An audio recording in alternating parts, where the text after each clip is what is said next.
वंश का नाम तो बेटों से चलता है, बेटियों से नहीं।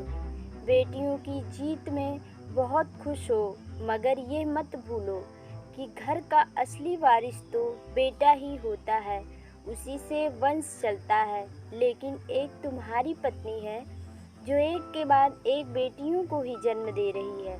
मैं सोचती हूँ अगर इस बार भी उसने बेटी को ही जन्म दिया तो क्या होगा बेटा।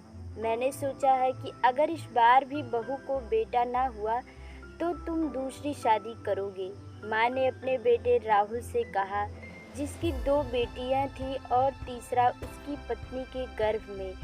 राहुल की पत्नी जो कि पीछे ही खड़ी थी वह सब सुन रही थी। उसको बड़ा ही दुख हुआ। कैसे लोग हैं ये जो बेटियों को संतान भी नहीं मानते। राहुल को पूरी रात नींद नहीं आई। वह अपनी माँ की बातें बार बार सोचता रहा। उस पर अपनी माँ की बात का गहरा असर हुआ। जब सुबह हुई तो निर्मला ने अपने पति से पूछा, राहुल जी, यदि हमें इस बार भी बेटी हुई तो क्या आप सच में दूसरी शादी कर लेंगे। राहुल उत्तर दिया, यह हमारे ठाकुरों के खानदान में होता आया है। यदि एक पत्नी से बेटा नहीं हुआ तो मैं दूसरी शादी कर लूँगा। निर्मला एक फैमिली डॉक्टर के पास अपने आप को दिखाने के लिए जाती है तो डॉक्टर गुस्से में निर्मला से बोलते हैं, इस हालत में तुम्हें स्ट्रेस नहीं लेना चाहिए, इससे तुमको और तुम्हारे बच्चे को नुकसान हो सकता है। निर्मला डॉक्टर से कहती है कि बेटा कैसे स्ट्रेस ना लूँ। अगर मुझे इस बार भी बेटा ना हुआ तो मेरे पति दूसरी शादी कर लेंगे तो मेरी बेटियों के भविष्य का क्या होगा। डॉक्टर सारी बात सुनने के बाद राहुल को बुलाती है और उससे कहती है कि राहुल, आप बेटा चाहते हैं लेकिन उसको जिम्मेदार आप निर्मला को कैसे लगा सकते हैं। आमतौर पर यह गलतफहमी है कि लोग होने वाली संतान लड़का है या लड़की, इसकी जिम्मेदारी एक औरत होती है। लेकिन मेडिकल साइंस कहता है कि लड़का होगा या लड़की, ये पुरुष के क्रोमोसोम के बीच ही फैसला करते हैं। कभी कभी पुरुष में लड़की पैदा करने के बीज अधिक होते हैं और लड़का पैदा करने के बीज कम होते हैं या ना के बराबर होते हैं। लेकिन मर्द औरत को ही जिम्मेदार समझता है, बल्कि इसकी जिम्मेदार औरत कभी नहीं होती। राहुल डॉक्टर को बीच में ही रोककर गुस्से से बाहर चला जाता है। निर्मला भी उसके पीछे पीछे घर जाती है।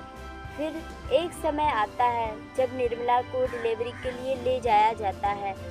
निर्मला बहुत परेशान थी और रोए जा रही थी। डॉक्टर ने उसे हौसला दिया और ऑपरेशन थिएटर में ले गए। दुर्भाग्यवश निर्मला ने एक बेटी को ही जन्म दिया। डॉक्टर ने निर्मला के हाथ में बेटी को रखा। बेटी को लेकर निर्मला बहुत रोई।